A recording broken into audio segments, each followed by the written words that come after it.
Hello, everybody, and welcome back to the Garden of Sports Football Podcast. This is our first off-season episode. We're going to go over all the moves of the off-season, excluding draft night. We're going to have a separate episode talking about all the rookies. And I'm here with my co-host, Zach Gardner. Yo, yo, yo, what up? And guest, Kyle Forsythe. I'm back. I don't know who left the door open, but I worked my way back in here. Yeah, he's our go-to football guy. We kind of have a go-to guy for every sport besides hockey right now. So kind of fun having some guests on and that's great. Getting some different opinions besides the Gardners, you know? Yeah. It's good. I could join you in fantasy hockey, but I've never done it before, so I don't know if I'd be very good to be there.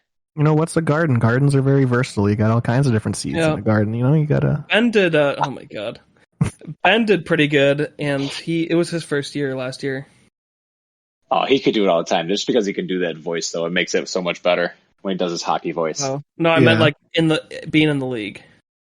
Oh, he should do He should do the podcast then. If he's doing okay, we were going to have him on and just do the voice, but it never happened. He was pretty good for his first time ever doing fantasy hockey. He held up very well. Yeah. Who ended up winning the championship in that league? Zach. Of course.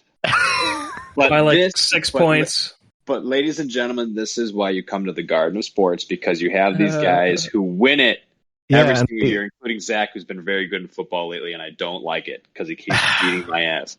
Yeah. Man, well, I don't know. I've had a great fantasy year this year. You know, I'm not expecting to keep winning. I just a lot of it's luck.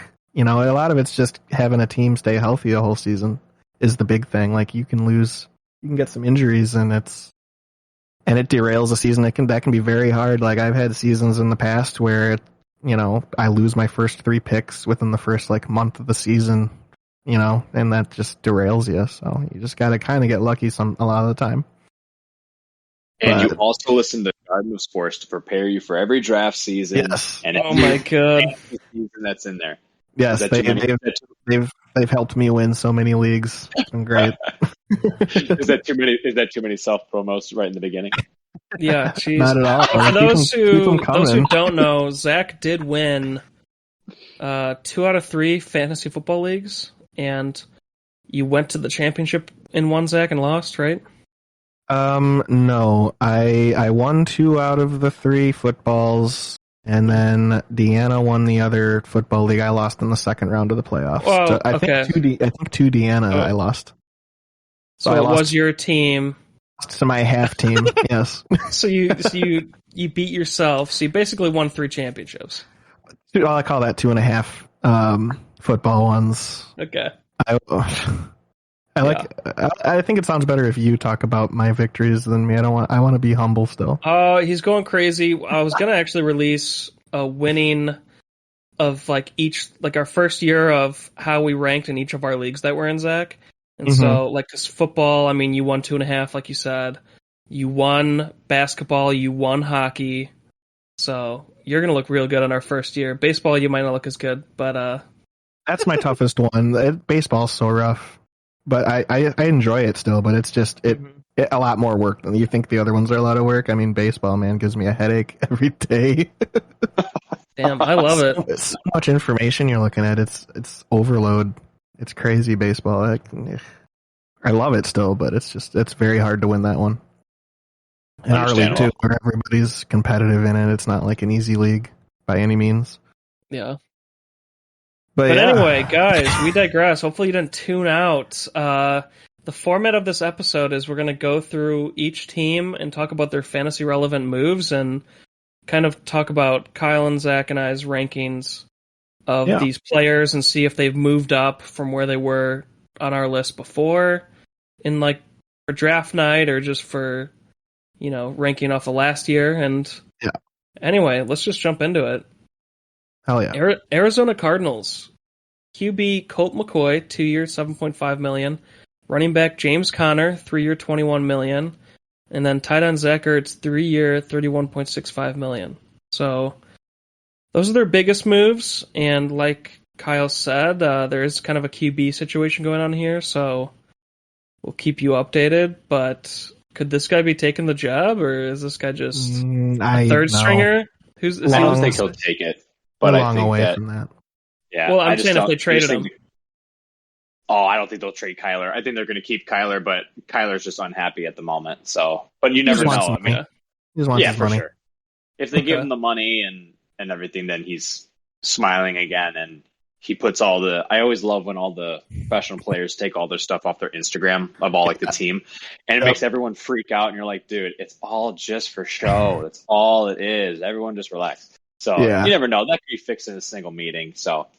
And I doubt that if they had any doubts about Kyler Murray leaving and not playing this season, I think they would have done something other than Colt McCoy still, I would say long time backup, probably not the guy you necessarily want starting for you. Okay, move on. We got a stud in the wings here, Colt. Welcome to Arizona. Like, I think that's what they did. Yeah. That's back to the old ways. You know what? It's going to be a McCoy and Hopkins all day long, all right? Just 3 times every single game, deep ball. That was a 5,000-yard season. What the Jeez. Sure. And how do you guys feel about James Conner? I mean, last year was kind of his breakout. Yeah, I love it. He did good on Pittsburgh before, but this was like so many touchdowns. It was like what do we call it? It's like the LeGarrette Blount year. It was the LeGarrette Blount year. There's one of them every year that comes out of nowhere and just is just a touchdown machine. Are you guys excited about him now? Like, does he actually move up your rankings, or? I am, just because I did not realize, I don't know about you too, Kyle, but I was surprised at how good of a pass catcher James Conner was. I didn't know he was that good, where he could have, if he didn't get hurt and he played like a whole season, he would have been up there with running back receptions. Like, yeah, I was kind of really surprised at that. And I think if he is that, like, has that good of chemistry with Kyler Murray, I mean, why the heck couldn't he? Maybe he doesn't put up the same studly numbers, but I think that I think running backs out of any position in fantasy, you can usually kind of predict that if they have like a really stud year on a team with chemistry like that, I think he can do close to that, The problem is kind of an injury-prone dude, but he's great when he's out there. He was out. Didn't he make all last year? I'm pretty sure he missed like 4 weeks at least with injuries last season. Yeah, Half Point PPR has him ranked at 15. Is that where you guys kind of place him? Or yeah, I'd put him in the top. Well, maybe closer to the top 10, maybe 11, 12. But has him right around there. Ahead of David Montgomery and Ezekiel Elliott. I'd put him above. I'd put him above those guys. Elliott. I would put him below Montgomery. Okay. I'm not going to lie. So? Montgomery's had 2,000-yard seasons in a row. I mean, again, I liked what I saw with Conner, but it worries me, like you said, that he's injury prone. I think Montgomery would be above him. I think he's still someone to keep, on your list, have down at like your number, your number 3 or 4 target, because obviously you're going to lose targets. I think that he'd be a good person to have, but he would worry me. I'm not spending like any of like my higher picks on him, unless like running backs are going fast in the draft and I have to kind of panic and pick a running back. But the other thing I'm excited for him though is that Zach Ertz going over to Arizona. Zach Ertz is actually a pretty good run blocker, and no one really thinks of him like that, but he actually does do pretty well. So I'm curious to see how Zach's gonna fit in with Arizona, and how much better James Conner could be if he's got Zach Ertz's big arms and hands pushing away for him, like around the outside and everything. It could increase his usage as well. So I don't know. I have Conner probably more down near like 20. Okay. But definitely still above Elliott. I don't know. Elliott to me is one of those people that is really like every single year has like lost fantasy relevance. And it just doesn't live up to expectations, and every single year the expectations get less. So you never know if he'll have a bounce back year, but he's definitely someone I'm not very high on. Yeah, for sure. All right, yeah. I'm a little more high on James Conner, though. I would put him, in my top 15. I'd put him in there. Just projecting. I like them a lot from what I saw last year. Like it a lot just because I think he'd be a great studly fantasy producer especially in the second round, if he's going to catch a lot of passes. So, I mean, that's kind of the reason that I'm kind of high on him, just because I'll get, passing yards, rushing yards, passing touchdowns, rushing touchdowns. So that intrigues me. I like the double value. Okay. Yeah. And the Zach Ertz thing, I think that's a good move. Zach Ertz did a lot better when he got there last year, so I think that was a good move to re-sign him. I think a full year on that team, he'll go back into the top 5, top 10 tight end, realm that he's been at in years past. So pretty high on the Arizona Cardinals guys, yeah. But with, like you guys said, without the wideouts, I'm a little worried because now they can. Oh, oops! Whoa, my voicemail just went off.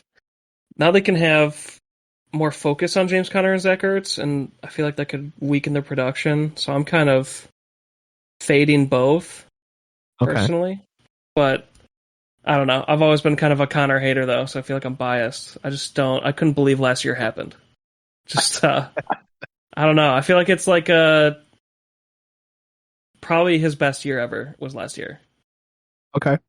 That's how I feel, but could be wrong. I think besides his breakout year that he first had with the Steelers, I'd probably agree with you. Because the first breakout year that he had with the Steelers, he was an animal. And then kind of dropped off a little bit. Obviously now he's with the Cardinals. And last year totally had like that relevant, that season that was very comparable to that first breakout season with the Steelers. So we'll see where he goes, but I think still an option on all the boards. We obviously all just kind of differ as to where we kind of have him placed. Yeah, for sure. Yeah, Atlanta Falcons fantasy relevant moves. QB Marcus Mariota. I guess I had to put it on here to a 2-year deal. Running back Cordero Patterson, 2 years. Bears running back Damian Williams, 1 year. And they got their kicker back, Koo, for a 5-year deal, who was one of the best kickers, right, in the league. Yeah, he's a really good kicker. He's a great kicker. So definitely, he was top 3. Was he number 1? I don't know if he was. I can't remember if he was number 1. 1 year he was. I don't know if it was last year. But last year he was definitely top 5. Like all of last year, I thought he was even top 3. At the end of the year, but that's huge for them. I think this year's gonna be interesting for the Atlanta Falcons. It's a changing of the guard. It's the first time that you're not gonna have Matty Ice out there, Matt Ryan out throwing the football for the first time in I don't even know how many years. But it's been a long time. So Mariota has been looking for a resurgence. I don't know if he'll necessarily get it here in Atlanta, but we'll see. I mean, good for him for getting on another team and trying to make something happen again, trying to get that resurgence, because it obviously didn't happen with the Raiders. He was kind of used in some of like the play action packages and stuff, and a lot of runs. He did a lot of like QB sneaks and like designed runs, but he never really threw the ball very much. He was more so that running guy for them. So maybe with the Falcons, you never know. Maybe he'll impress and he'll be able to try and get starting time and everything out with the first team. But I'm not sure that I'm necessarily huge on him. I'm probably leaving him go all the way through the draft and just keeping an eye on him afterwards. Mm-hmm. Yeah, it's fantasy relevant because he could be the starter, but it's like he's still nobody's going to draft him. Yeah, it'd be like a deep league. For sure. Raiders out here making moves, though. I picked them for 3 wins, I think. But I like some of their signings, though. They're gonna have a shifty backfield with Patterson and Damian Williams. It's intriguing. They have plenty of packages with those 2 guys at the same time. Both of them are really good pass catchers. Damian, they could line up both of them. They could have 2 of them in the backfield at the same time, like in the pistol formation. There's so much they can do with those running backs. I like Damian Williams as long as he can stay healthy, and then Patterson too. He's showed last year that he can do some stuff. I'm not sure he's gonna go back to the insane stuff he was doing last season. Like I don't know that he could. That was just otherworldly what he was doing last year. Like I don't think anybody could really believe it if you had him on your team last year. I mean, you most likely he was like one of your last picks, or you picked him up off the waiver wire and got him for free. Like insane how good he was. For sure, he was a huge positive for teams if someone ended up getting him. Yeah. which, like you said, no one really would have really thought. I think it's funny how many Bears players have gone over to Atlanta. Yeah, they're like Bears Williams South. and Patterson, and then there's a few others that have been on there too. They're not necessarily fantasy relevant though, but I just think it's kind of funny. And Ryan Pace is there now, and right. And one of the offensive coaches went there. I can't remember the guy's name; it escapes me. But one of Nagy's offensive assistants, he's on Atlanta now too. So it's like Bears South. Oh, and who was the GM before Ryan Pace? The one that they fired to bring in Ryan Pace was he's there in Atlanta as well. Is he really? Yeah, I didn't know that. Wow. He's like not GM, but he's in one of the front office roles. Oh, I got you.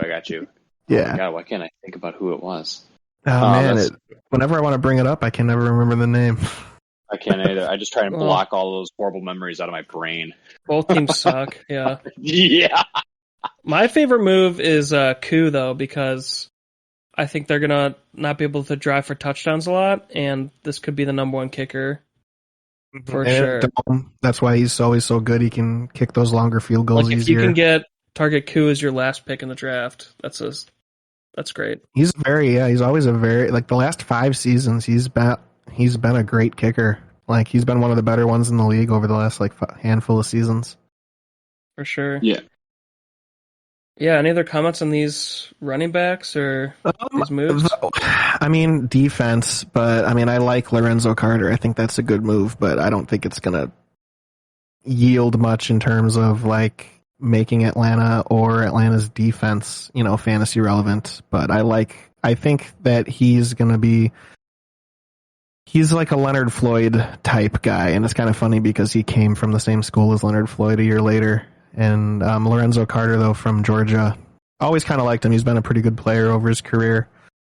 So that one kind of stands out, but I still don't think that it's going to make Atlanta's defense like fantasy relevant. I just wanted to point it out. I think it's a good move, just actual football-wise, maybe not so much fantasy-wise, but all these other guys here, though, don't really think it's going to be too much in terms of fantasy relevance. For sure. Yeah, Baltimore Ravens. I didn't think any of these were fantasy relevant, but I wanted to ask you guys what you thought. I don't think I'd agree with you. Maybe watch the safety Marcus Williams, but other than that, not too much. Yeah, so I can put their defense over the top one position. That fullback, good fullback. 3 years, $11 million for a fullback. I mean, it's one more blocking for the QB. He'll get a couple touchdowns this season. Maybe they like the way they like to run the ball. Stream them. Yeah. Stream them against the Bears. Horrible advice. Good. All right, yeah. Buffalo Bills. Fantasy relevant moves. QB Case Keenum via trade. Falcons QB Matt Barkley 1 year. Dolphins running back Duke Johnson 1 year. Jets wide receiver Jamison Crowder 1 year. Buccaneers tight end O.J. Howard 1 year.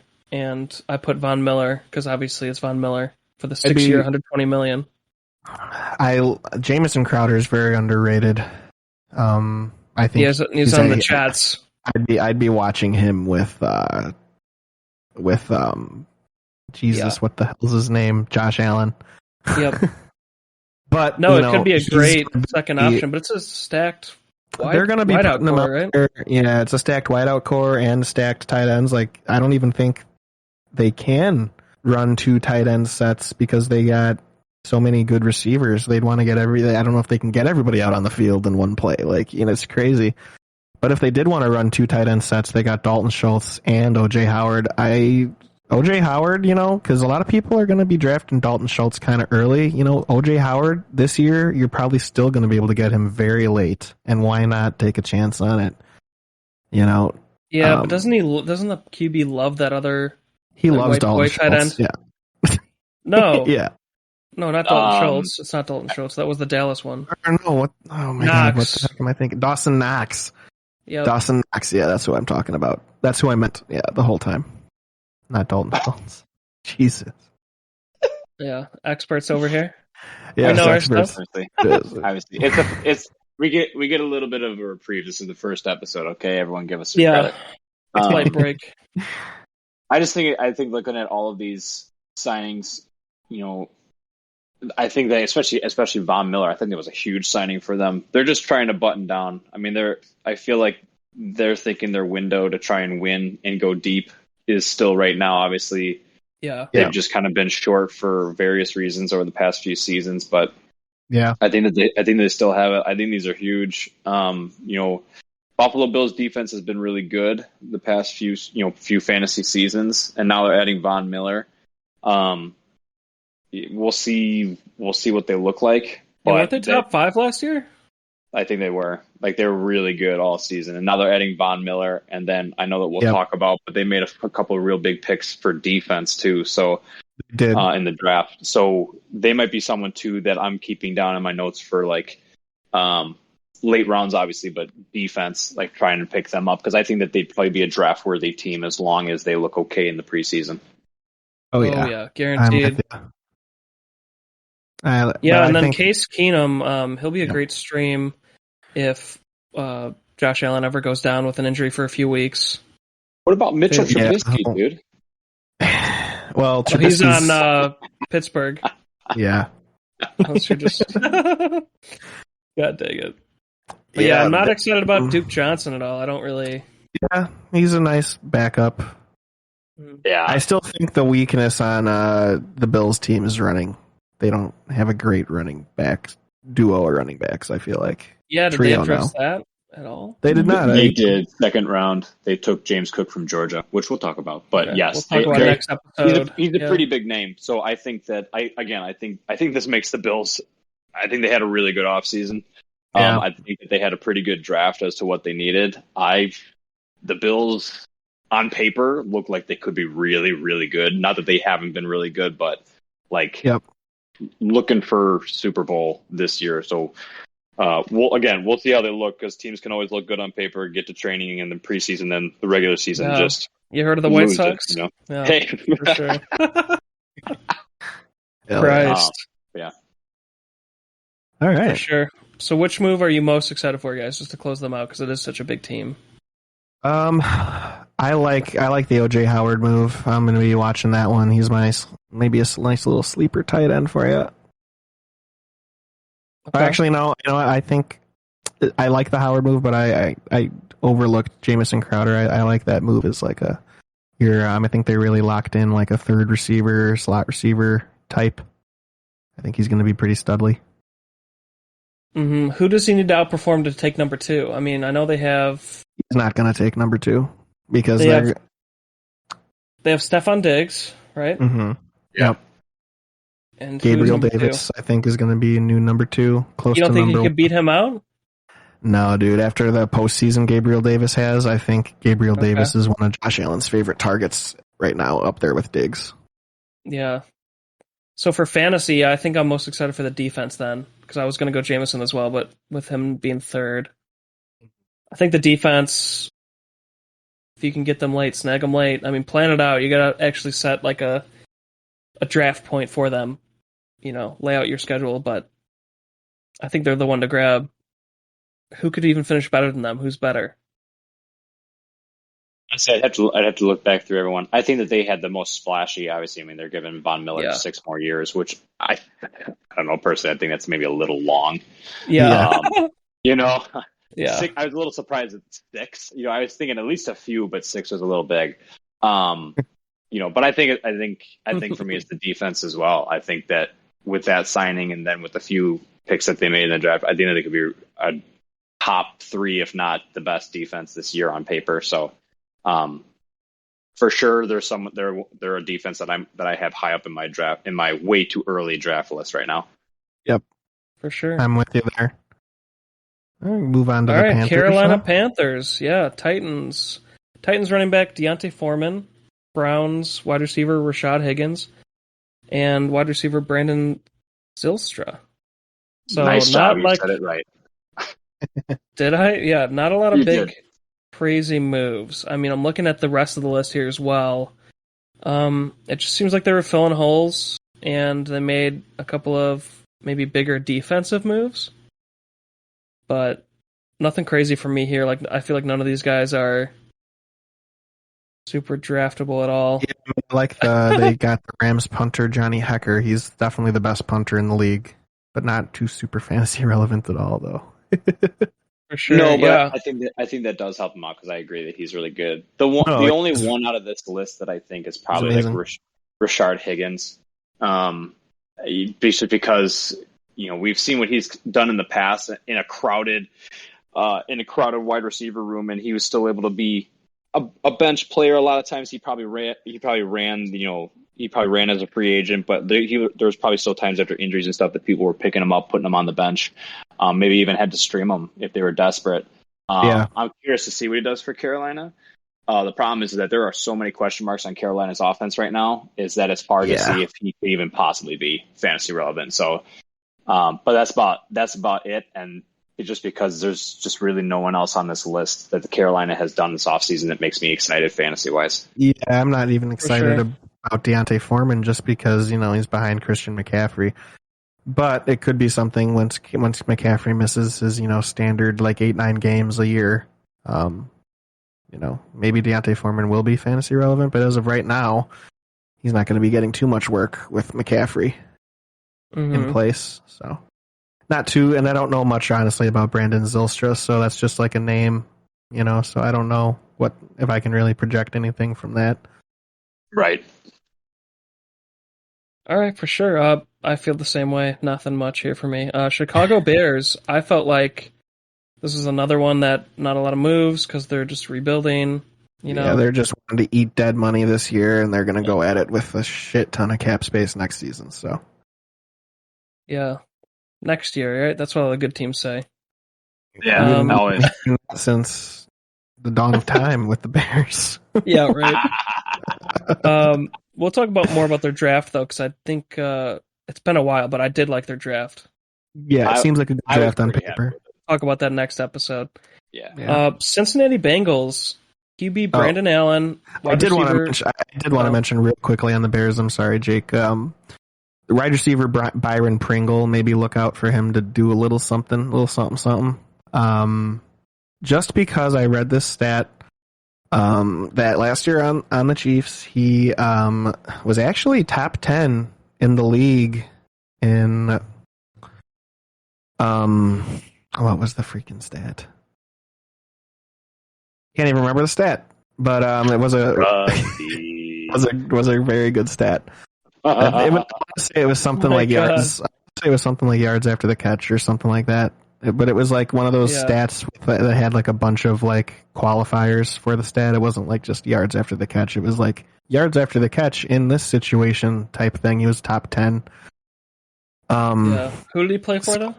The Chiefs, and he was like the fourth option. Okay. So they never had like a top cornerback on him. He's going to be seemingly maybe the number 2 here in Chicago, playing against a team's top 2 quarterback. So way worse QB. Well, yeah, we'd say that now, but who knows? Maybe Fields is great, but so maybe just be watching Pringle, just because regardless, he's going to be getting a ton of targets because he is going to be like the number 2 option. And, until we find out that he's terrible, he's going to be getting targeted. So maybe you can watch him in like the late rounds, one of your last picks. If Pringle's still there, you might just take a flyer on a guy like that. Yeah, but if you're in like a 22-team league, it'd be great. Yeah, so I just wanted to mention his name. He's got a, what they say about Byron Pringle, Jake and Kyle. What's that? And audience. He has a very large chip on his shoulder.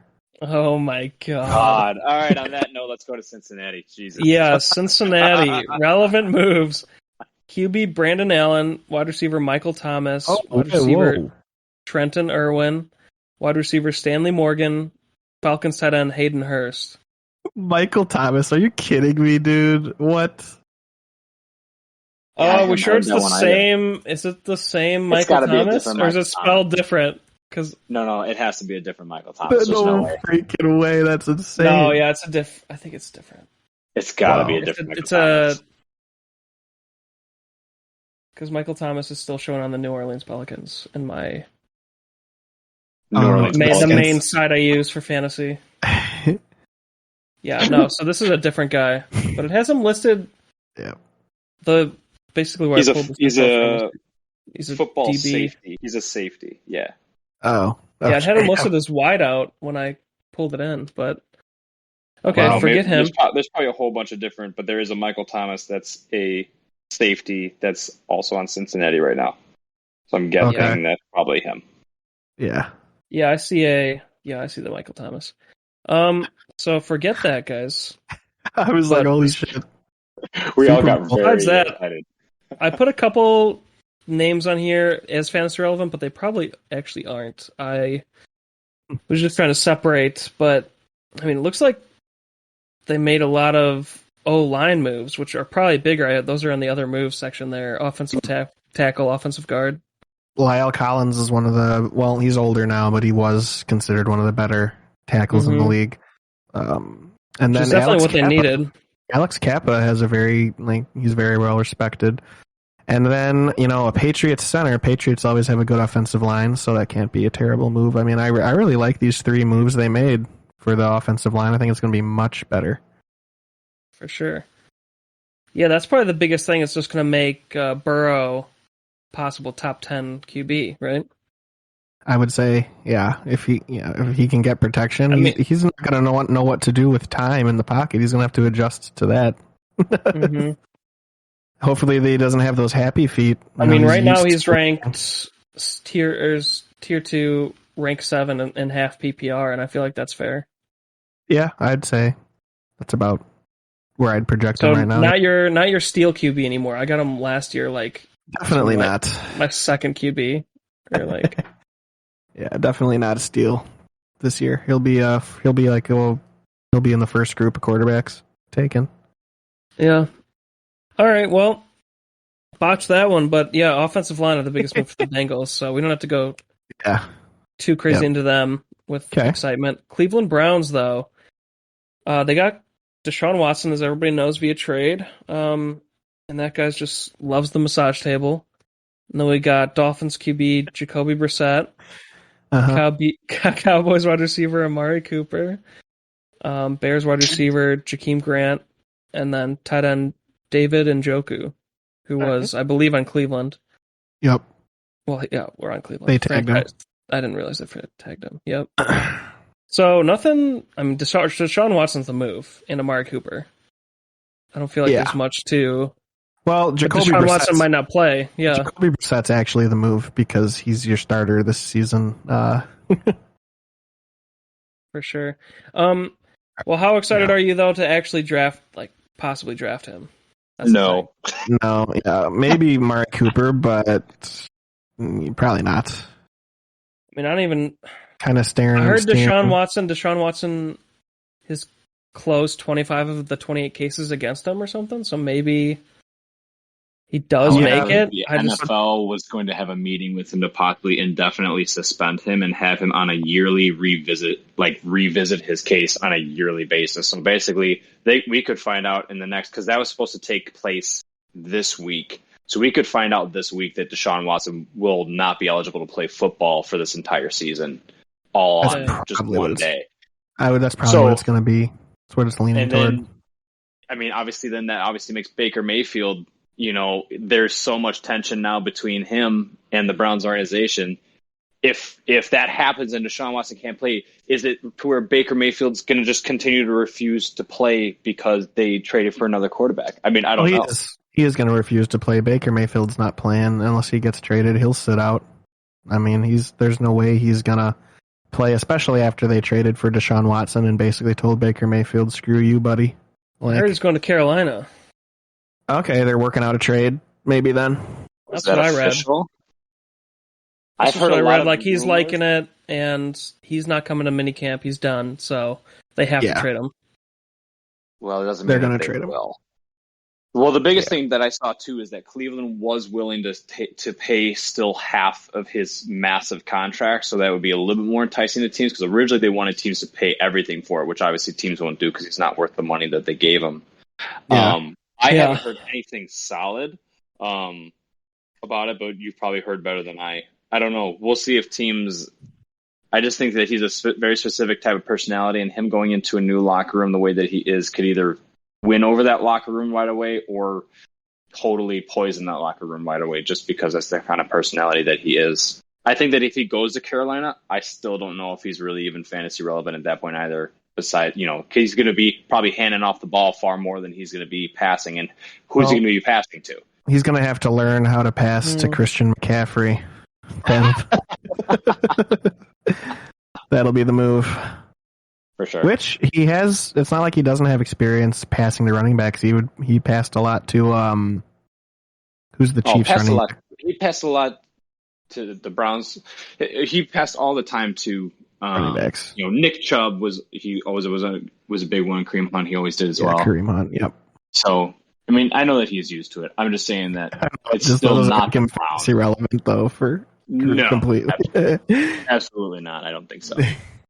Why did they do this trade for Deshaun Watson? Because they wanted someone better than Baker Mayfield, which Baker Mayfield's kind of like that in that second tier quarterbacks at his best. They wanted somebody they wanted a franchise. Still just insane. If he misses more than 1 year, then that's an L. Are you ready for my answer as to why they did that? Sure. Because they're the Browns and they have no idea how to manage a good football team. They've had maybe 2 years of success. And but if Watson plays next season, that's a hell of a great move. You're right, but right now it's not looking good. Definitely coming out. And Jake, just to answer your question, you did mention when you were bringing up Deshaun Watson that he did settle, however many of his cases with the ladies, but the NFL did come out and say after that that's not going to have any bearing on their investigation and what they decide on for Watson. That's not going to. Basically doesn't matter. Into they're going to punish him. They're going to punish him for making him look bad. Well, that and I mean, you're right. That's how the NFL works. Yeah, you son of a bitch! About the actual you get cuffed, you idiot! yeah, exactly. Get the blowy in the back room. Anyway. I don't see any way that Watson plays this season. There's no way the league is going to do anything else, honestly. For sure. I just don't see it. I care so much about how they're viewed, which is already Amari Cooper, right? Amari Cooper's the move? That's the move. You don't think he's going to do well with Jacoby Brissett? No, I think Amari Cooper's the best move of these listed for sure, and I think he will still be fantasy relevant. It's Amari Cooper. He'll be a top target. He's been a number one receiver and performed well, so he'll be fine. Okay. Yeah. Kyle, any closing thoughts? I know we've been on the Browns a while. I'm gonna pass my time on the Browns and spend no more extra time. Okay. Let's go to Cowboys. Let's go Cowboys. So they got Steelers wide receiver James Washington, who I'm pretty excited about. Talk about that more. Linebacker Leighton Vander Esch. They re-signed him. Wide receiver Michael Gallup. That's a re-sign. Wide receiver Noah Brown. Tight end Jeremy Sprinkle. Tight end Dalton Schultz. Franchise tag. Sprinkle that one in there, huh? Yeah, nice little throw in. I'm most excited for James Washington. I mean, he was pretty hyped up when he was on the Steelers, but he was always the third guy. Well, now he's Now he's still the third guy, but no, because Amari Cooper's gone. Yeah, right? But Michael Gallup's going to be the number 2 now. That guy busts his leg every other game. Come on. He's great when he plays, man. He might have the best hands in the NFL. You think? Some of the catches he makes, man, he's got. If he's not using Stickum, he makes some insane catches. If you look at his highlight reel, well, it's not like a max contract guy. I mean, they paid him what he's actually worth. I feel like. 5 years, $62 million. They paid him a lot. They think highly of him still, even after a torn ACL. That says a lot. That's not a big deal, though. That's like a mediocre NFL deal. That's some insane money, right? James Washington has the talent. He could overtake Gallup because Gallup just can't stay on the field. I still think if Gallup and Washington are both healthy on level playing field, I'd go Gallup just because he already has chemistry with Dak. So I just think that makes him already a step ahead of Washington, who's going to have to earn that number 2 spot. because he's definitely starting the year as your third, and he'll work his way up if that happens. Yeah, we putting money on it because I will. I will. I've always been Gallup fan. I wanted the Bears to actually sign Gallup, so. Oh, really? Yeah, I thought Gallup would be great with Darnell Mooney. We'd bring his career down, man. Just ruin it. True. Then we got the tight end, Dawson Knox. I'm excited. He's going to do great on the Cowboys. I mean, Dalton Schultz. No, Dalton Schultz. Yeah, he was there. The second time you've done that today. You keep getting them mixed up. He was there last year, and he kind of broke out last year. That was his big breakout. Yep. So, I mean, he's definitely the number one tight end, and I think he could keep that up. I think he's probably like you don't have to reach for the tight end kind of, this guy's going to produce for you. You could get him later. You don't have to try to get the top 3 tight ends, Yeah. I'm going to be curious to see, because I feel like Dak kind of would go a few weeks of really using his tight ends a lot, and Dalton Schultz would have huge games, and then he'd be super quiet for a few weeks, and then it was very hot and cold. It wasn't like consistent. Mm-hmm. We'll see what it looks like this year. I mean, I was a little kind of down on the fact that Dallas really didn't sign any huge like offensive lineman names. They did like 2. Their first round pick was an offensive tackle, but other than that, I mean, the main thing is that Dak's going to have to be thrown, because at this point we still don't know what this offensive line, and with how Elliott's been doing the past few years, we have no idea how he's going to be on offense and if they're going to be able to trust to run the ball as much as they have, back when Elliott was a beast. Yep. So I think that any of these guys I think are good to keep up on, because we know how much Dak throws, but Dak has to throw that much because they don't have a run game, which is sad to say because you're paying Elliott how much money to still basically not have very much production in that run game. So I think to keep an eye on them, but Dalton Schultz, I think I had last year. And I think that's why I know that he was hot and cold, because I'd be like, it's okay. I just need like 5 catches from Schultz and I'll be okay. And then I'd get like 1 for 7 yards and that was it.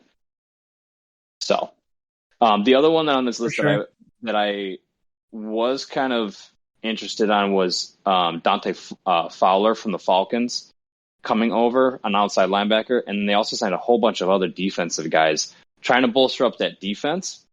We'll see if it works. I mean, I feel like they were always just like a little leaky in defense, and that's how they kind of get out of games. I mean, you can remember Dak shooting it out with the other quarterback and still lose the game. So maybe they fixed it. I know Dante Fowler is a huge name at linebacker. We'll see how he does. Hopefully, with the boys, hopefully he has another good year on him here. Oh yeah, for sure. Did I put Sprinkle in here? Did one of you guys move him up? No, you put him on there. Want to talk about it? Okay, well, my bad. I just probably went down to Dalton Schultz. But I just want to talk about Dalton Schultz one more time. So he's ranked 6th in half-point PPR. And I feel like because he's not as big of a name as some of the other guys around him, he could even fade to, like, if you're only in a 10-team league, he could be the last tight end off the board, and you don't have to, like, reach at all for a tight end. So it goes rank 1, Travis Kelce, 2, Mark Andrews, 3, Kyle Pitts, 4, George Kittle, 5, Darren Waller, 6, Dalton Schultz, 7, TJ Hawkinson, 8, Dallas Goedert, 9, Zach Ertz, 10, Dawson Knox. I mean, would you reach for the guys behind him before you reach for Dalton Schultz? I don't know. I know. Obviously, like I said, we know how much Dak has to throw the ball. So I feel like with it always going through the air, it's a good thing. But again, hot and cold. So we'll see. It's all going to depend, I think, on this preseason, how this offense looks for me to determine whether or not I'm going underneath him or around him before him. That's just my opinion, just because I know that I've had him in the past, and that was something I was dealing with week to week. For sure. Zach, you have any other thoughts on the Dallas moves? No, not really. Like the Michael Gallup one. Yeah. For sure. Denver Broncos. Most fantasy relevant is QB Russell Wilson via trade. And I didn't really all these 10 other moves I didn't really count as I mean, they got Randy Gregory, 5 years, $70 million, but I think it's all on Russell Wilson, man. And he could be. I mean, could he become a top 5 QB again, or is that just not in his picture anymore? His future. I think so. I think that they have a few weapons there, and I have to look and remind myself what Denver did in the draft too, because I think they're big. I know their first pick was defense. Yeah, so their third round they did a tight end from UCLA, and then the next. So basically, 4 of their top 5 picks were all defense, or they took a wide receiver.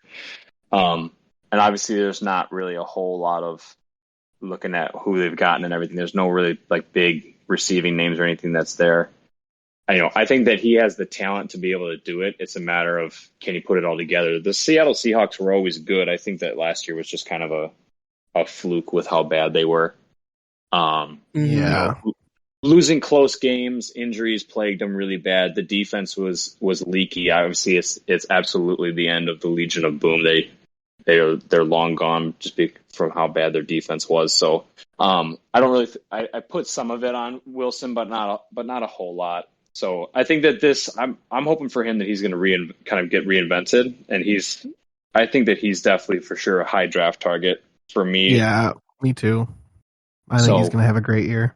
This helps. For me, it just helps the wideouts. Makes me more excited about the wide receivers there, like Courtland Sutton. Yeah, Courtland Sutton. I was going to say he's my big sleeper for this season. This definitely moves him up on the list just because Russell Wilson's there, and he's been doing good playing with trash. And Tim Patrick too. I think he's going to have a good year. He's that speed guy.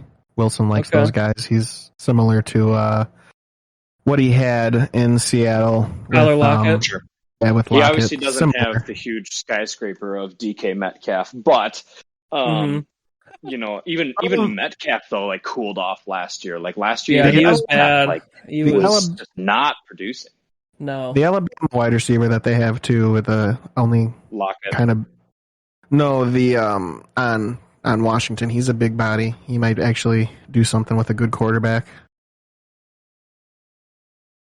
Yeah, I think it'll talk about Washington or Denver. On Washington, or no, on Denver. They have an Alabama receiver. I can't remember his name. Oh, okay. They do have a big guy, and he's not as big he's not near as physical as and big as DK Metcalf. As Metcalf, but he's still a big body. So they kind of got a group of receivers that I think will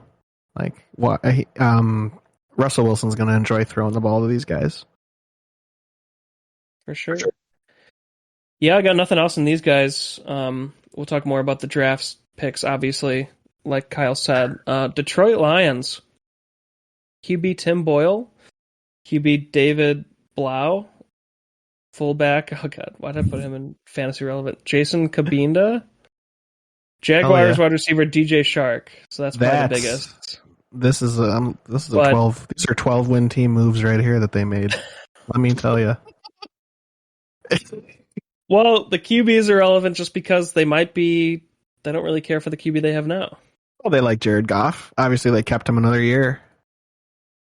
Yeah, just they could have filler drafted QB. One. They could have drafted one early in the draft, and they obviously are.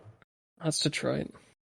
That's true. It is Detroit, but they signed DJ Chark, and they kept Goff. So I think they kind of liked what they saw from Goff last year. They're like, let's run it back. Let's move from however 2 wins, 3 wins to 4 wins, 5 wins maybe this year. Baby steps. Jeez.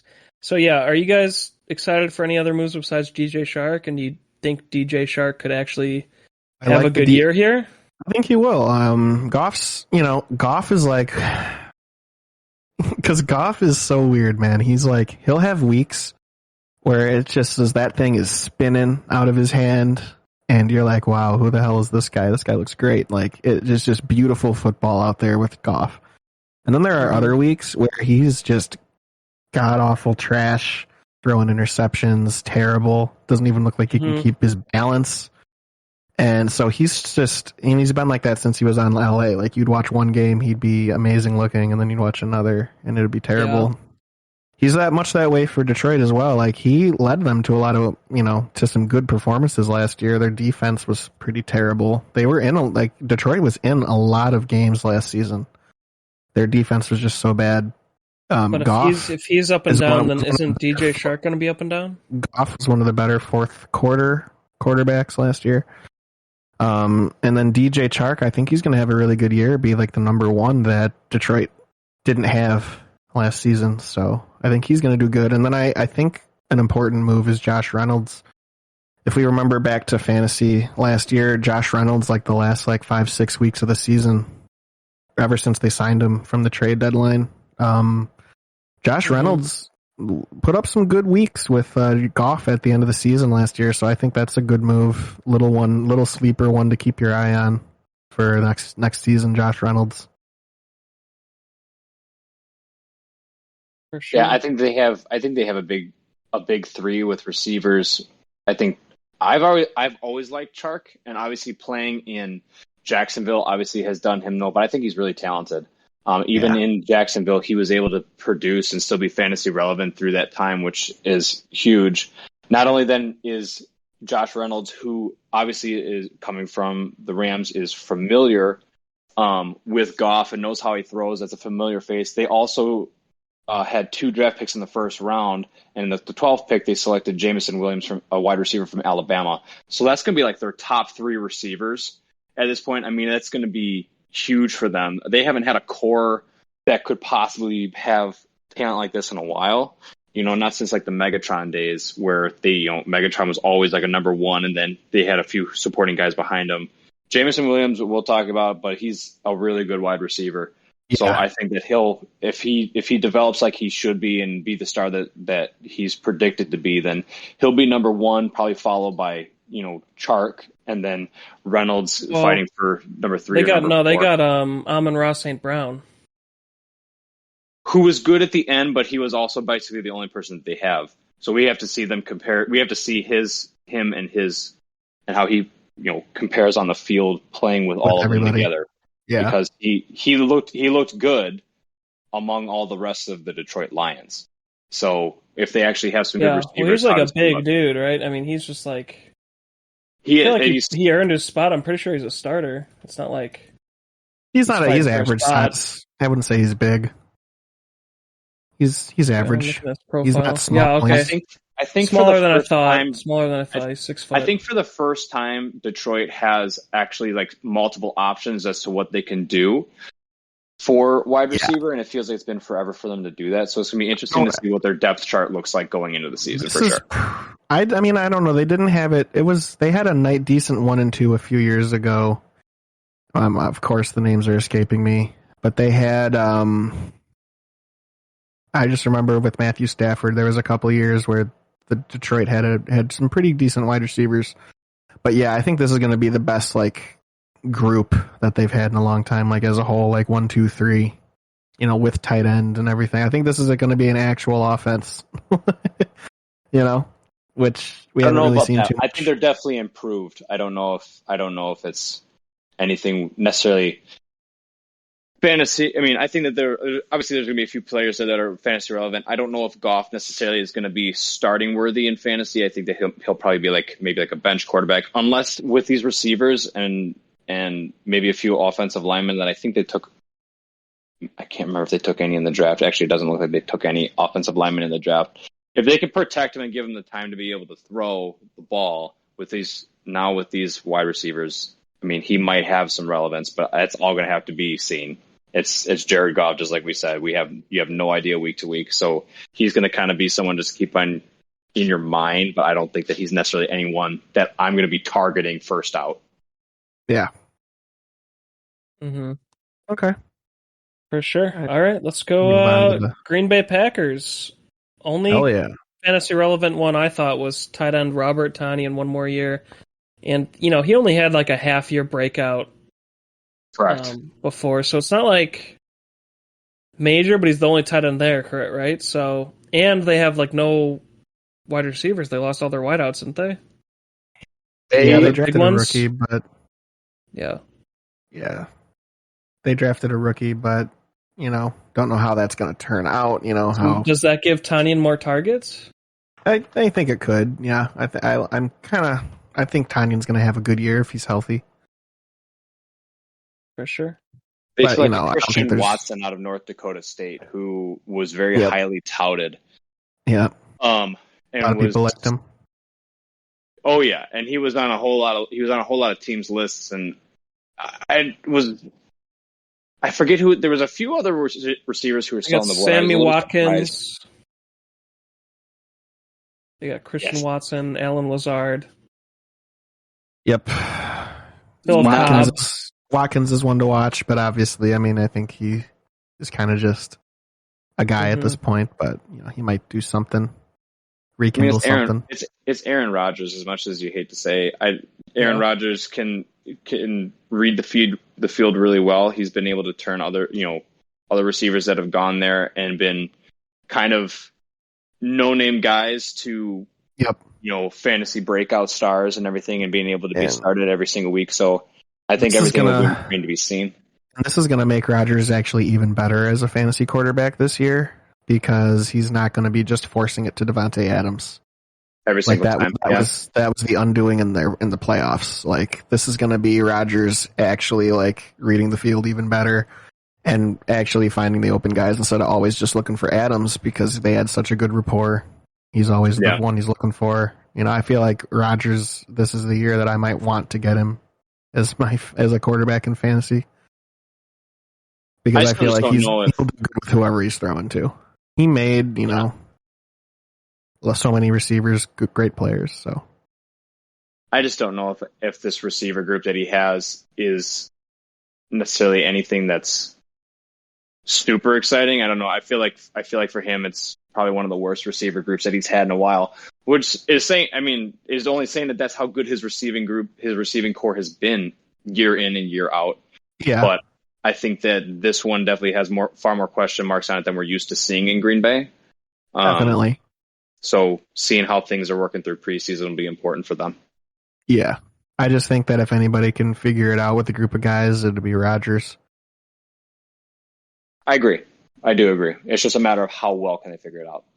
Yeah, no, definitely question mark. Might make Rodgers fall in fantasy drafts. You might be able to get him in the later rounds. Sure. Moving on, because they only had the one move. Houston Texans. So I put a couple of guys in here as fantasy relevant, but they're not really actually fantasy relevant. Yeah. Kyle Allen, Chris Conley, Royce Freeman, Pharaoh Brown. Are you excited about any of these names, or should we move on? I like the running backs. Maybe I like Agumbawale and I like Freeman. We'll see, if they do anything.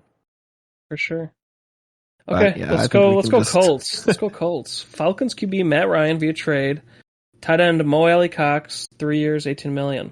What do you guys think? I just love that they're this is another year of the Colts trading for an older quarterback. Well, even though Carson Wentz wasn't. The other guy, he's toxic. They trade for Phillip Rivers, then they trade for Carson Wentz, then they trade for Matt Ryan. They're gonna trade for who's another over 30-year-old guy. Who are they gonna? They're just gonna keep trading for all these guys. They're gonna have to draft eventually. Yeah. Yeah. They'll bring Roethlisberger out of retirement next year. Oh God. Are you guys excited for Matt Ryan at all with a better team? I think this will be the best team he's had since they went to the Super Bowl. The Falcons. Sure. I'm interested in Matt Ryan. I think he can do something. He takes good care of himself. He says that he wants to be another guy that plays into his 40s. So that's a goal of his. I heard him saying that on a radio interview. But he was talking, he was talking about how he has his own workout routine and meal preps and all that stuff. I don't know if every quarterback does that, but similar to what Tom Brady does, he takes good care of himself. So I could see him, and he's been very durable even in his old age. He doesn't miss a lot of games. And he has a better offensive line than he's had since they went to the Super Bowl in Atlanta. I think there's a lot to like this year about Matt Ryan. Yeah, take him as your bench QB, right? He could be top 15 quarterback pretty easily. Oh, dang. I think he could. I don't know if I'm going that high, but I think he'll have over 30 touchdowns, 4,000 yards. I think I could lock that in if he plays, 16, 17 games. Yeah, I guess they do have 17 games now. Kyle, what do you think? I think obviously he's a lot better of a quarterback than Carson Wentz, and I think that getting him is definitely a step in the right direction. He's a good quarterback. He's a good field general. The problem is that I question whether or not he was a little loose with the ball last year, and he's still over the past 3 years has had a really good receiving core.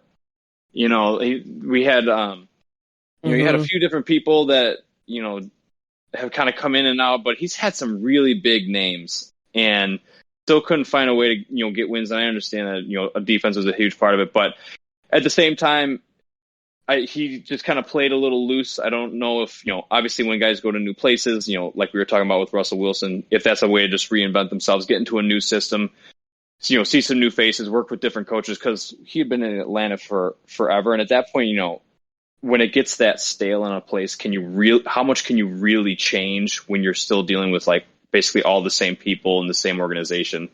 So yeah. I think that he's someone that I will more so want to see play first. I don't necessarily know that I'm going to have him on my draft board. Gotcha. There's always that run on quarterbacks, and this might be a guy you can wait on, load up on receiver, running back, and get this guy later. In your draft, there's always those guys that go later that you can just pretty much get.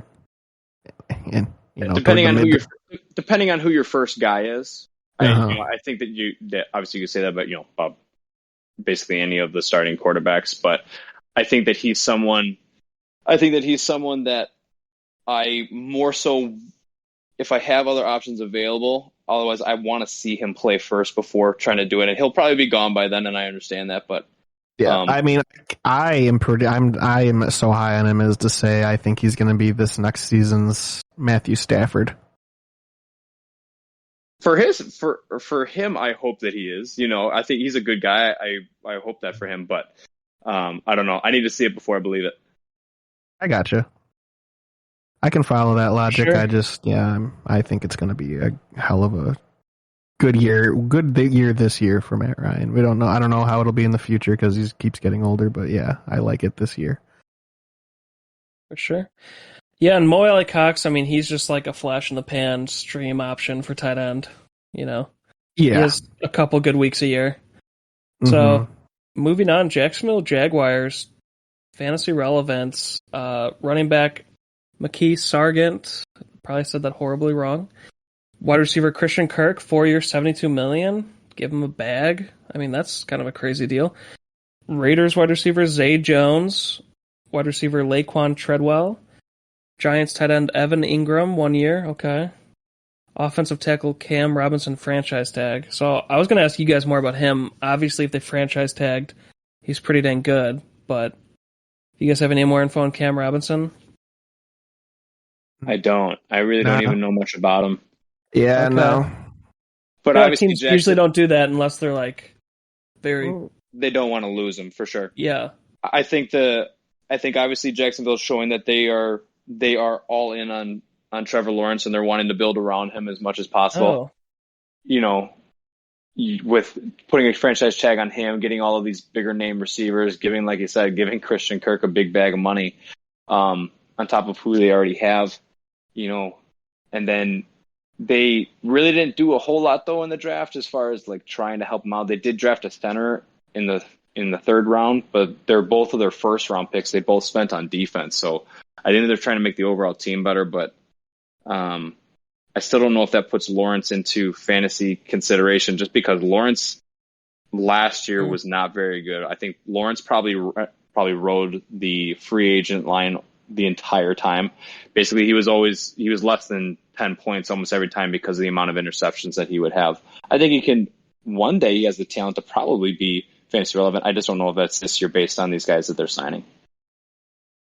For sure. I can't believe they gave that much money to Christian Kirk. Yeah, that's insane money for. That's just like wasting your cap space. Yeah, it's like $18 million a year or something crazy. And he didn't do that good, right? I mean, he had a couple good games in Arizona, but no, nothing crazy. Kirk's okay. That's a lot of money for him. Definitely, he got the top payout. Yeah, I mean, he signed that right away. No debate. You know. Yeah, I'm not. I feel like I can just move on. I don't think there's anything to talk about with the Jaguars. I mean, the one thing is Christian Kirk looks like he will be the best wide receiver available on that team. So the number one. If you wanted a number one, they have Marvin Jones Jr., Zay Jones, Christian Kirk, and then Laviska Shenault was the rookie last year, and he didn't really break out. Yeah. So he's listed as a second tier on the depth chart. Leviticus. Yeah. I don't know. I'm just saying if you wanted a possible number one wideout on a team, you could get Christian Kirk late. Yeah. That's about it. If he's available late, I'll take a flyer, but yeah. For sure. Yeah, bench wideout right there. There you go. Big stuff. You guys aren't excited about Evan Ingram at all? No, I'm going to watch it, but Evan Ingram's definitely the blooms off the rose with him, you know. For sure. Yeah, he's got to prove that he's worth it being on my team again. For sure. Kansas City Chiefs, I'm just going to say one name on here, Juju Smith-Schuster, 1 year, $10.75 million. I think that's a bargain. Can he live up to that, or what? Oh, yeah, he'll be great. He'll be fine. He'll have a good year.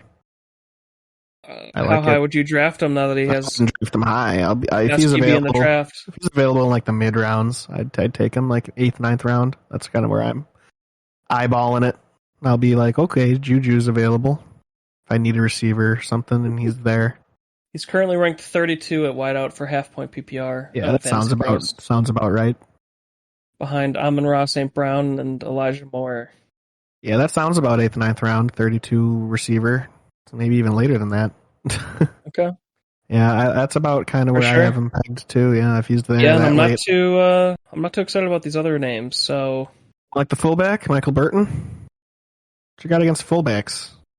I guess the fullbacks are having a resurgence. Fullback that comes up, Jake's like, "Oh, I don't know why I put this guy in fantasy relevant." So, well, I typed this out in the car. Okay, dude, you don't drive and type, man. What the heck? I wasn't driving. You're positionist. But yeah, is Juju the top of the order though for that team now? No, he'll be the number 2 just because Kelsey's he's a tight end, but he's the number 1 receiver. Damn. Okay. But he's getting older. Just in terms of targets, Kelsey's. Well, yeah, he's aging like a fine stallion, though. You know, like a fine stallion. Oh my god! All right, we're gonna put that underneath his name. Fine stallion. My god. He's fine. He's good. Las Vegas Raiders. They got Panthers running back Amir Abdullah, Patriots running back Brandon Bolden, Packers wide receiver Devontae Adams via trade. What do you guys think? Devontae Adams going to eat. Better than when he was with Aaron Rodgers, though?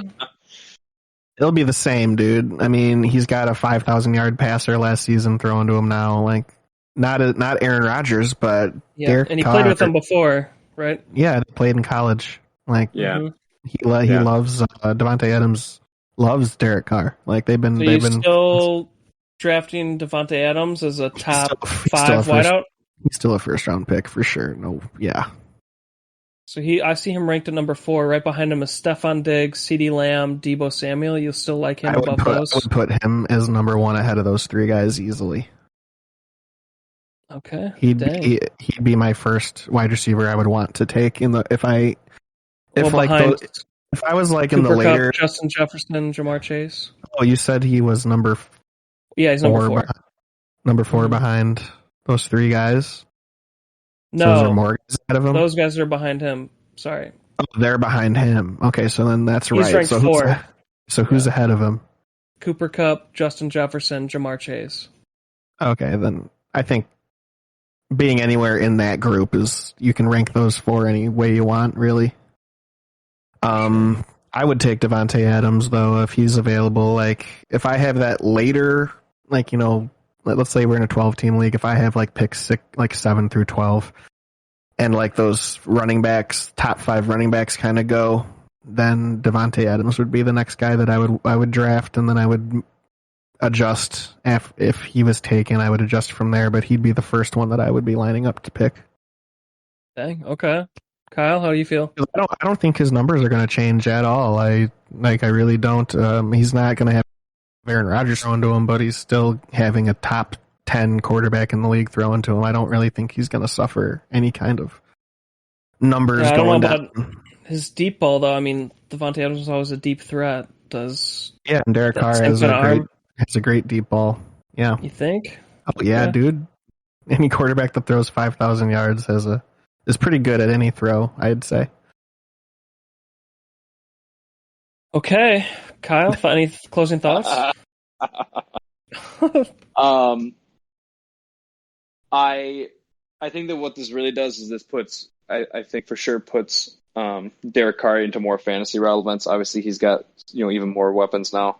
Mm-hmm. Obviously, I think losing Henry Ruggs to obviously that whole thing last year, I think is a huge hit because Ruggs was just really good. But obviously, I think this is the replacement. I think it's definitely a better replacement to take. You won't get obviously as many future years out of him compared to what you would with Ruggs, just because Ruggs was a rookie and was so young. But I think they've spent a lot on the offensive linemen trying to bolster up in front of Derek Carr. They drafted two different. They didn't have a whole lot of picks, obviously, with their trades for Devontae Adams. So, but they did draft two offensive linemen to try and help bolster up as well. So, I don't know. I don't think that Devontae Adams is going to have the same amount of production. I think he's still going to be really good. I think it'll be really good. I think he should still obviously be high up on everyone's draft board, but I don't know that I'll put him in the same boat as when he's thrown with Aaron Rodgers until I can see that Derek Carr can actually give him that fantasy production. Sure, and yeah, Derek Carr is definitely vaulted up. He's ranked 14. How do you guys feel? Would you want him as your number one? I mean, if you're in 10 team, he wouldn't be your number one, but I guess he's like the number one backup off the board, right? I would think so, and I think that he would be someone that I'd be ready to. I think I'd feel comfortable with on my bench and on my team. Obviously, this could be completely proven wrong. If we see them out and they just are the Raiders of old and unable to put things together, or ball security issues like we've seen in the past with them. But I definitely have Carr up on my quarterback board. Hopefully I can get him on my bench, or if I need to, then try and help him make him my starter. So for sure. Yeah. All right. Yeah. None of the other moves are very impressive to me, unless you guys have another name. I would maybe watch DeMarcus Robinson too, seeing if he could do something, getting a little more playing time. But yeah. Mm-hmm. Other than that, and then they signed the Bears D tackle Bilal Nichols. Got a bargain on him, 2 years, $11 million. Nichols is a pretty good player. That might make their defense a little bit better. Okay. For sure. All right, Los Angeles Chargers. QB Chase Daniel. That's not relevant. Wide receiver Mike Williams. Seahawks tight end Gerald Everett. Where's their fullback? Huh? I'm just kidding. Oh my god. Oh my god. Yeah, we'll just check out the depth chart. Bears Khalil Mack via trade. And then Patriots cornerback J.C. Jackson to a 5-year, $82.5 million deal. So I feel like best cornerback available this free agent period. Is this defense going to be relevant now in fantasy? Yeah, it should be.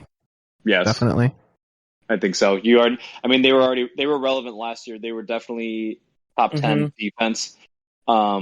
Now you're adding on the other side of Bosa, you're adding Khalil Mack, who does obviously we know have a lot of injury issues, but going to a different training staff, so maybe they can try and keep him healthy to where he's playing in warmer weather more often what a shot. than playing in cold. I'm just throwing it out there.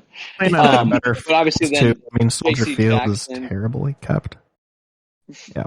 For sure, and it's just cold. Obviously, going from warm to cold is really hard on the body. So if he can stay in warmer weather more often than not, then probably he hopefully can stay more healthy because hope for the best for him. But they made a lot of signings on defense. I think that their defense is way relevant. And it's probably one of the top defenses on should be one of the top defenses, I think, on everybody's board going into the draft. Probably a sleeper defense because it's ranked at 9, and you could probably really wait on them, right? You can wait on them I'd get them like later, definitely. They could finish top 3. Maybe. Based on all those, if Khalil Mack can stay healthy. They have, right? I mean, their 2 pass rushers. Oh God, what the heck's the guy? I can never remember the guy's name. Who's Bosa? The one on the other? Yeah, Bosa, Joey Bosa. Him and Khalil Mack both have their injury issues. So if they can stay healthy for a whole season, I mean that definitely, that defense is going to get a ton of sacks, and them being healthy, getting that much pressure is going to make them get more turnovers with their, But it all relies on those 2 guys like getting to the quarterback every game. Definitely, their defense could be top 5. Sure, and obviously Mike Williams is a re-sign after his breakout year last year. Are you excited again about him this year? Or are you scared of injuries? Or because of the chemistry, and he's a big body, so I feel like that's a good. I mean, if he's re-signed and they're committed, and I think he's gonna put up another pretty good season. Yeah, dude, he's ranked 21 right now. I'd probably put him even higher on my list because he's behind Amari Cooper and Brandon Cooks. Yeah, I mean, I'll take him if he's available that late. Put him at 19. Mag, yeah. For sure. Any other thoughts, Kyle? Good sir. No, that's basically the main stuff. We'll see how they play. Obviously, Justin Herbert is really showed us last year that he can absolutely toss the ball. So it's a matter of, can they try and put it together and try and get some wins out. And obviously, the better that they all play together, and obviously the better that the defense plays as well, the more the ball is going to be in Justin Herbert's hands and being able to throw to receivers and give off to the running back. So if the defense can improve and be that top defense, like we think that they can be, then obviously that's just going to be even better fantasy relevance for any of the Chargers offensive players. Yeah, for sure. And then I have Los Angeles Rams here, fantasy relevant, Allen Robinson, 3-year, $46.5 million. But didn't they also restructure the defensive players? They did. Contract? They restructured. Okay, so we'll count that.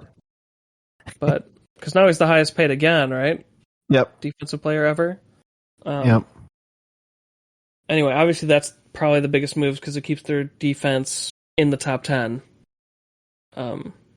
They were kind of struggling last year, weren't they?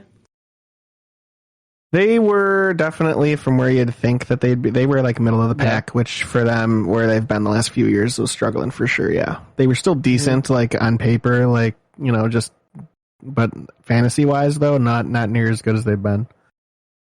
For sure. Big question is Allen Robinson going to have his best year of his career? Absolutely.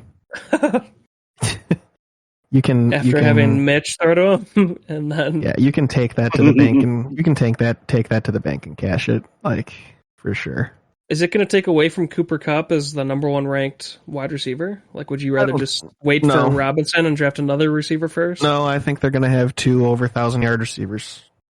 And, holy crap! A lot of teams are doing that. A lot of teams are doing that these days. So I mean, if they stay healthy, Robinson's going to be great. No, I don't think. Have the Bears are you guys ever reaching for Robinson? How do you feel, Kyle? I think he's early. I think he's handcuffed to Cooper Kupp. Obviously, I'll take Kupp before him. But obviously, adding a guy with as much talent as Robinson has, and obviously getting the ball from Mitch and getting that many 1,000-yard seasons from just subpar quarterback play and subpar offensive scheme and play calling, he's still producing. And when everybody and their brother knew that Robinson was going to be getting the targets, he still put up numbers. So correct, he's got really good hands. So I think that obviously we see this all the time when you got 2 really good receivers on there. They can't just focus one on just like one and just focus Cooper Kupp because no one else. Now they got 2 big names, so they're going to have to leave somebody more on man coverage or try and trust that their coverage is their coverage defense is going to be able to keep them both down, which I don't think is possible. I think I'll take Cooper Kupp obviously over Allen Robinson, but Allen Robinson for me is another receiver that I'm looking for a little bit higher on my board. Yeah, and then just if you guys can remind me, I don't know why my brain is not working tonight, but who was the other wide receiver that they had last year that tore his ACL that's no longer there? Woods. Woods, no, Beckham. Not Beckham, the other one. Oh, it's Woods. Robert Woods. So I mean, if they're both healthy, like I think Allen Robinson's a better receiver than Woods, and he was like the number 2. Mm-hmm. And I think he's going to do even better than Beckham did when Beckham was in there, and Beckham didn't take away. Beckham was doing really good, and he didn't take away from Cooper Kupp. So I think that Robinson's going to be much like how Odell Beckham Jr. was when he got there. I just think both players can succeed at the same time because they just got such a good offense, such a good scheme, such a good quarterback throwing. I don't think that one's going to take away from the other. I just think they'll run the offense. You know? Yeah, I think he's being disrespected in rankings too. I think this is kind of a sleeper. He's ranked 26 behind Mooney, Jerry Jeudy, Marquise Brown, Cortland Sutton. They got him behind Mooney. That's hilarious. Yeah, so I like Mooney a lot, too. I'm not trying to disrespect Mooney, but like, come on. Yeah, but just with the offense he's in and his talent level, even playing with bad QBs, I think this could be a big sleeper, you know. Oh yeah, I mean, I'll take him if he's there that late. I'll be all over that. If he kind of does fall like that, yeah, I'll be all over that. I'll probably honestly take him earlier than that if I'm really looking through the rankings. I'd take him over I'm not Darnell putting Mooney. him. Oh, me too. I'm not putting him past Mike Williams at 21. That's kind of where I cut it, but yeah, right around there, probably where I would rank him. Any other moves you guys like here? They didn't make a lot of crazy, they just paid their guys. Or they really didn't need to. Yeah, exactly. All right, Miami Dolphins.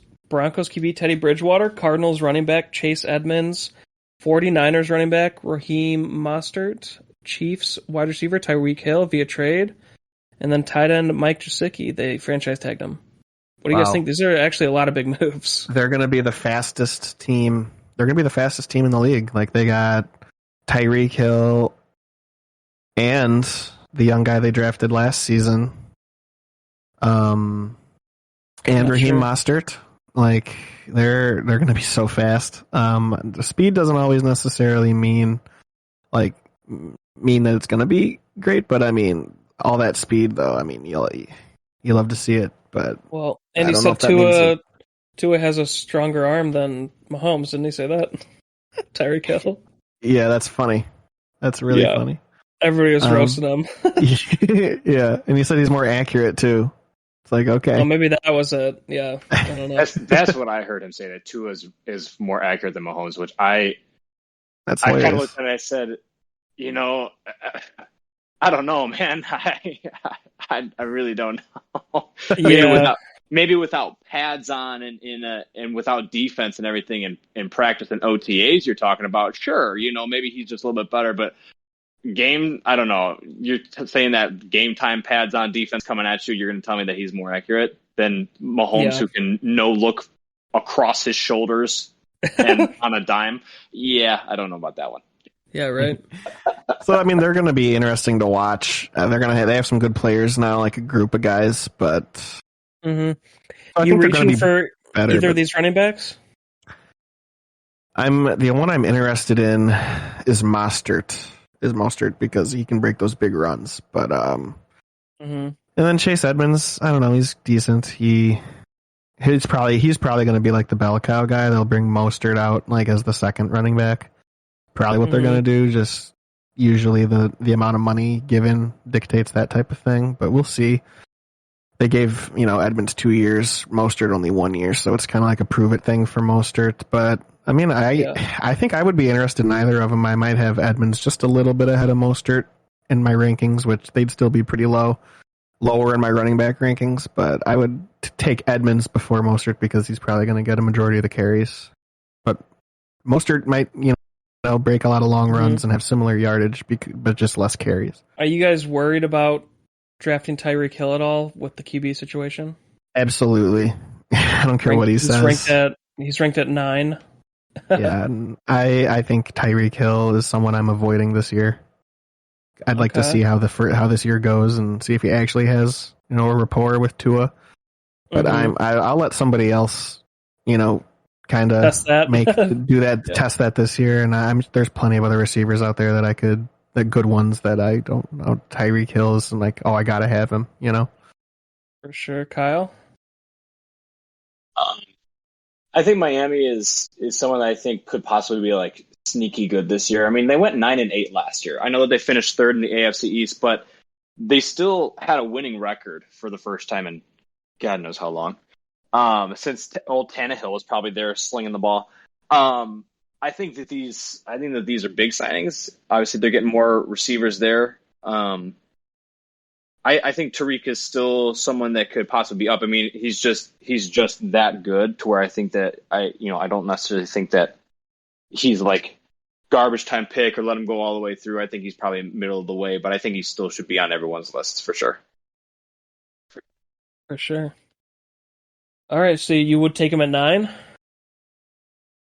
Or yeah, like not out of wide receivers. Sorry, I don't know that I'd have him at wide receiver 9, but I think I'd definitely have him probably, maybe around like 15 or so.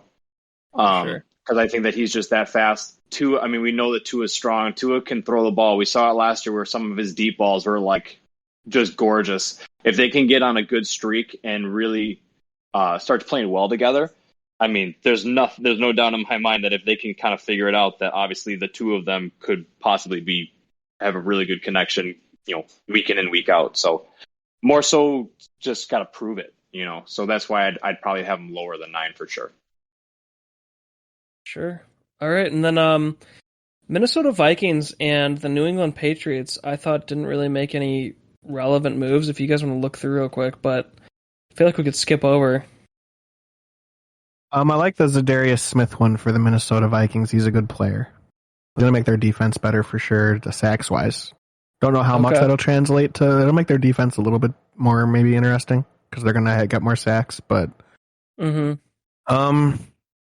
not too much to see, it looks like, with the New England Patriots in the way of fantasy. Yeah, nothing crazy. They got Malcolm Butler back. That's interesting. And the Colorado Avalanche are your 2022 Stanley Cup champions. Oh my God. Wow. I know. I'm watching it too. I have it on. Oh my God. My heart is pounding out of my chest. Wow. Dude, that was an insane, last 2 minutes. That was a really good game all around. Really good game. But no, for both of these teams, I really don't have anyone like fantasy relevant for that we see, at least based on this. I think the Patriots, have more fantasy relevant. I don't know if anyone that's like new coming to them. Obviously, Mac Jones last year totally showed that he could definitely throw the ball. The problem is that, did they surround him with the right pieces and stuff for him to try and replicate that success and try and improve? You never know if it was possibly just a fluke. It's been evident throughout the years, and I was watching a really interesting video that they were talking about just like how Bill Belichick's offensive draft picks have just kind of gotten worse and worse over the years. Obviously, Mac Jones, I think, is probably an outlier for that, but it was a really interesting video. So it's just gonna be curious to see how they can perform. Obviously, last year New England was 10-7, so they had a really good year, and they also, in their first round did take a guard, and then the second round they took a wide receiver. So they're trying to surround him. It's just a matter of can he sling the ball. Obviously, if he can sling it like he did last year, I think that any of those receivers and running backs are definitely fantasy relevant. And should be, on lists. For sure. Yeah. Agreed. All right. New Orleans Pelicans, only real big move is Jameis. Pelicans, huh? Sorry, Saints. God, what am I looking at? Watching your Winston. Basketball on TNT. Yeah, you've been watching too much reruns of basketball. Dude, that fantasy season's over, bro. Yeah, dude, we're already preparing for next year. Oh my God. But 2 years, $28 million for Jameis Winston. I was surprised that they went and kept him. I don't know. Not too exciting. What do you guys think? I don't know. He's good when he plays. He's injured, But I'm interested in maybe Jameis Winston late pick. Okay. think he can sling it, you know. So yeah, Kyle, but anything else? he can also sling it into the arms of the defense a lot. True. Yeah. That's I don't know. I think he's someone that I might just let slide through the draft. I don't know that I'm necessarily going to have him on my board, especially because I don't see them they didn't really surround him with anyone that I deem to be super changing to him. They did pick Chris. I think it's Olave, who's a wide receiver from Ohio State. They're going to get Thomas back too. They're going to have the Ohio State duo out there. You're correct, but they also signed an offensive tackle in the first round too. But other than that, the offensive line I feel like can't really protect him a whole lot. And when Jameis Winston panics, he makes really, really, really bad decisions. And we saw that evident when he was in Tampa Bay, and we saw that last year in games that he played with the Saints. That when he gets under pressure too much, even though he's a big dude, he panics and he starts to get real jumpy with throwing the ball. And that, unfortunately for me, just, I feel like there's a lot of other better options. Obviously, he's a starting quarterback. I think we all think that he's going to be the starting quarterback all year long based on, the roster right now. But I don't know if that necessarily I'm going to take him in the draft. I think I might just let him slide or let somebody else grab him. For sure. Yeah, I wouldn't want him either. New York Giants, Texans QB Tyrod Taylor, and Bills running back Matt Breida. That's the only fantasy relevant I have down here. Do you guys even want to talk about them? I mean, nah, not really. Bunch of trash. Yeah, you could skip them over. I don't think people will be missing out on our Giants commentary. No, Jets. QB Joe Flacco.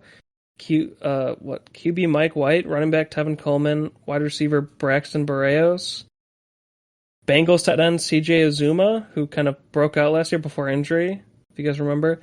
Vikings tight end Tyler Conklin, blocking tight end there. Didn't he break out last year too though? I don't think so. Conklin? 49ers guard Laken Tomlinson. Yeah. Excited about any of these? I like CJ Uzoma. I think he's going to be pretty good, but we just got to see how he's going to be with Zach Wilson. Like, how much of a drop off is that from Josh Allen? Team can or from Joe Legend, Joe Burrow. So true. Yeah, none of these are really that relevant for sure. But I until like the team can figure it out. I mean, Conklin, maybe he did have a breakout year that I'm just not remembering. Because they signed him to a similar deal, so maybe they might run that two tight end system that we love so well. For sure. Yeah, but besides that, I mean, nobody's drafting most of these guys. So they had a great. We'll be talking a lot about the Jets when we get to the rookie episode. They had a lot of people, including me. I don't know how you guys feel, but the Jets I feel like they had a really good draft. Like, for the first time in a while, it was like the Jets are making some sense. Okay, for sure. Philadelphia Eagles, running back Boston Scott, Colts wide receiver Zach Pascal. I feel like these aren't that relevant either. Unless you guys have any thoughts on some of these other players in the list.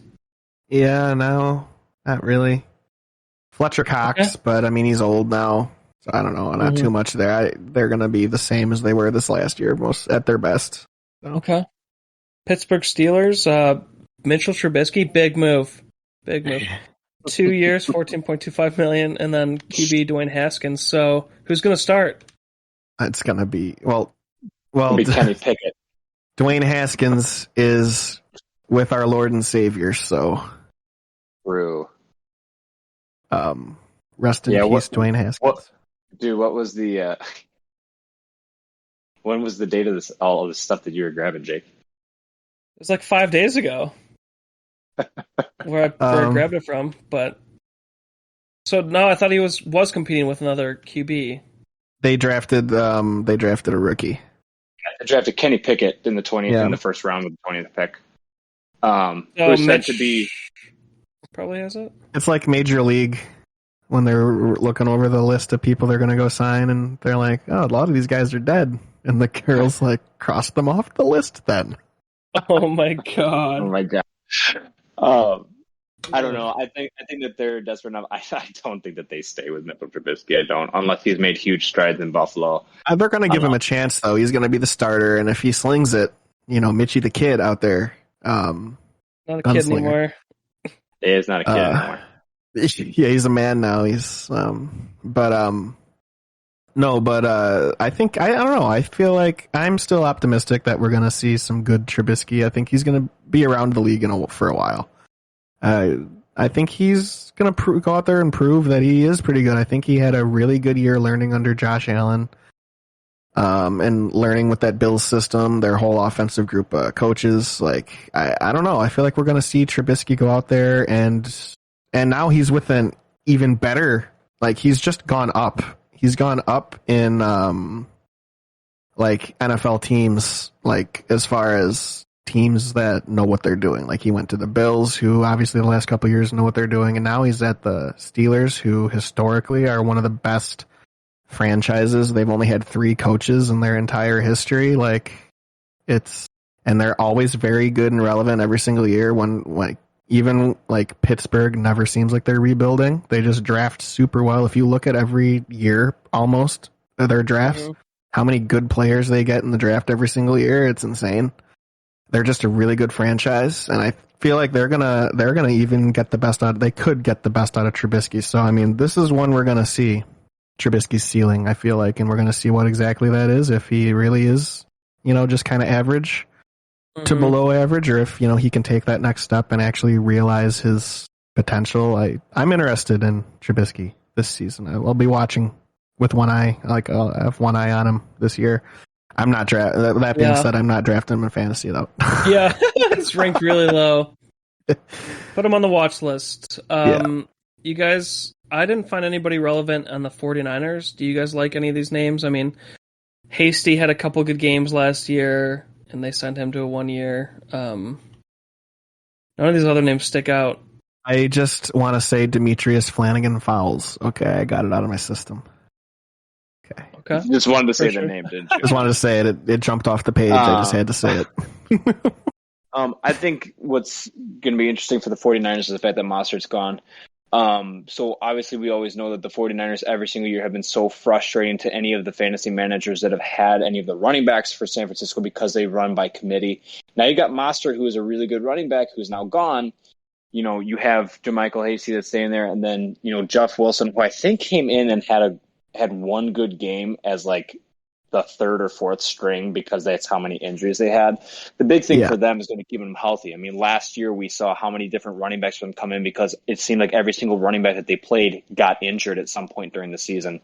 And some of them were out longer than others. So I think that the running back situation is curious to look at, but I don't necessarily know that I am drafting any of the San Francisco running backs up high just because I know that they use running back by committee, and I don't necessarily. I'd rather go for a dude who's going to get a majority of the touches than try to go with people who's just a part of it. You're going to San Francisco for like your flex. I feel like for sure. 100%. You're not even your 1 or 2. I wouldn't even look at them. Absolutely, I totally agree. Yeah. Totally agree. For sure. All right, Seattle Seahawks.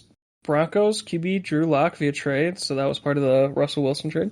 Here we go. Running back Rashad Penny. Yeah. Broncos tight end Noah Fant via trade. And tight end Will Disley, which they've had for a while. And he had kind of a breakout year 2 or 3 years ago before tearing his ACL. So he had a breakout 3 games. Yeah. Came back last year and did okay. But any of these moves, I mean, does anybody believe in Drew Lock at this point? No, that's a no for me, Doug. He's got to be way down the list. I think they're just putting him in a really unfair situation. He's going into a place that's had, the quality of Russell Wilson over the years. Not DK Metcalf, still at least on paper. We don't know if they're going to trade him. It's before the season, but I know. But this is also Drew Lock we're talking about, who is going to go into an unfair situation to where the Seattle Seahawks, I feel like, are at that point to where they're kind of losing steam out. They're trying to plug all the holes and prevent the boat from sinking. But I don't think that filling it with Drew Lock is gonna solve their issues. If Russell Wilson couldn't do it, I don't have any faith that Drew Lock's gonna be able to do it either. Yeah, it's gonna be rough. It's gonna be rough. Okay, Rashad Penny was supposed to be like their golden boy, right? And then he just hasn't ever truly broken out. Yeah, I feel like he looked pretty decent last year when he came back from injury. Had a couple games. I remember we were talking about him, and I can't remember if Kyle was a part of that couple episodes toward the end of the year or not. But we were kind of mentioning Rashad Penny in the playoff weeks because he was kind of doing some stuff, but for a couple games. But yeah, other than that, so we're kind of seeing if he can play a full season. But yeah, I wouldn't be too interested really, though. Even that being said, for sure. All right, and yeah, the tight ends are going to take away from each other. So Tampa Bay Buccaneers, Leonard Fournette, wide receiver Chris Godwin. So we're just re-signing their boys. Falcons wide receiver Russell Gage. That's a great signing. I like that. Yeah, I like that a lot. Tom Brady. But he'll obviously be the third option, right? Or fourth. Third or fourth, yeah. No, because Antonio Brown's so third. Yep. Could be a possible flex, at least a bench piece, but obviously Fournette had a great year last year and proved us wrong. I wasn't a fan, but I think every week we kept mentioning him as now he's going to start falling off. Now we were saying sell high. We were saying use him as a sell high to get something better, but he kept on getting touchdowns, man. Mm-hmm. Anybody? We already kind of know these guys. I don't think Fournette and the team hasn't really changed. Only big change is Gage. No, they just, they got another guy to add to their arsenal. They're just going to run it back and be good again. All right. Tennessee Titans running back Dontrell Hilliard, 49ers running back Trenton Cannon, Rams wide receiver Robert Woods via trade. But obviously he's not starting the season, right? I would imagine not, but I haven't read any updates on him. But I would imagine he's coming back halfway through at least. It's going to take a while, yeah. Yeah. Browns tight end Austin Hooper, and I'm not even going to mention the other tight end, Jeff Swaim. Yeah. Well, you know what they say about Trenton Cannon? What's that? He shoots out of that hole like a cannon, man. What? Trenton Cannon. Oh my god. He acts like Kyle's left the chat. Kyle left the chat, dude. He's out of here. I'm still here. You like my quips. What are you talking about? Oh my god. It says he and Ryan Tannehill have already been building chemistry. It says Robert Woods should be a full go week 1. So what the hell, dude? What are these guys taking? What kind of stuff? He's gonna be the number 1 wideout on Tennessee. Not that means a whole lot, but still. He'll be good. He'll be good if he's healthy, yeah, I think. It's obviously the most exciting move then. Austin Hooper was okay in Cleveland, nothing crazy, so I'm not too excited about him. Not too much to be excited about here. Hilliard's second, third string, so yeah. Mm-hmm. Yeah, Kyle, anything to add, or you good with you don't care about the Titans? I'm excited about the prospects of Trenton Cannon, though. Intrigued. For sure. No, I think obviously the Titans at the same, are that team that is another one of those fringe teams that, they were the first in the AFC South. They went 12-5.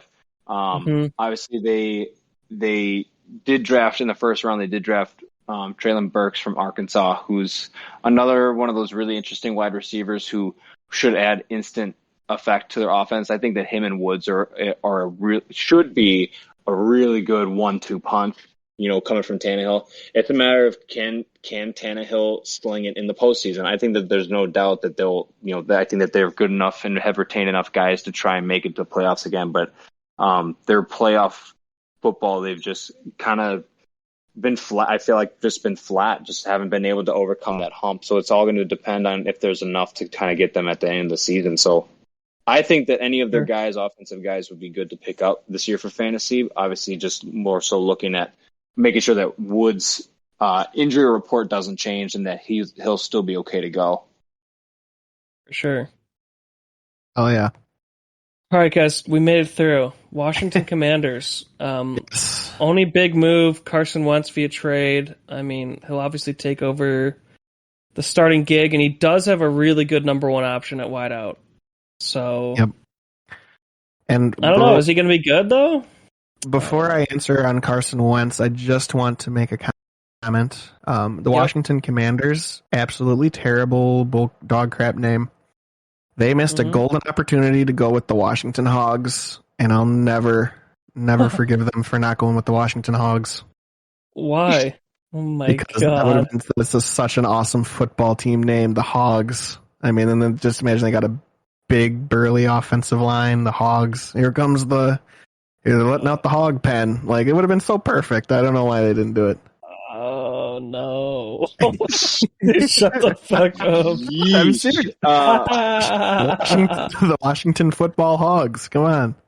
Oh my God! This isn't lacrosse. Wow, I really legitimately thought that would have been a cool name. I guess I need to rethink myself here. Yeah. I think the big thing for them, is gonna see if Carson can even try and come close to his glory days in Philadelphia and his production there. I think that he hasn't been the same since he got injured during that Super Bowl run season that we saw Big Dick Nick take over. So I think that they obviously gave him a really good receiver because they drafted Dotson, which it should be projected to be like one of like the best receivers for a long time to come. So, it looks like he should have a few targets, but again, it's Washington. I mean, I feel like they still have a lot of holes in so many different of their positions that I just don't know if they did enough. The main thing is going to have to be protecting Carson Wentz. If they can't protect him at all, then I don't think any of the offense is going to be super fantasy relevant. Yeah, sure. I would like to say, even though, Carson Wentz, we still look at him as kind of bad, he didn't put up terrible stats last season on Indianapolis, and all they had to do was beat they had to beat the Jets in the last week of the season, and they couldn't do it or something like that. They were playing a bad dog shit team the last week of the season, and they would have been in the playoffs, and they lost. So that makes it look bad, but like Carson Wentz, 27 touchdowns, he had under 15 interceptions. Like, he had like a 2-to-1, like over a 2-to-1 touchdown to interception ratio. It wasn't terrible, but still, he doesn't do quite enough. Like, he's on that fringe fantasy starting caliber, and I think he's on a worse team now. So, but I mean, he still wasn't the worst quarterback in the world last year stat wise, but he just kind of leaves a bad taste in your mouth because they did so bad when they needed him to be good. For sure.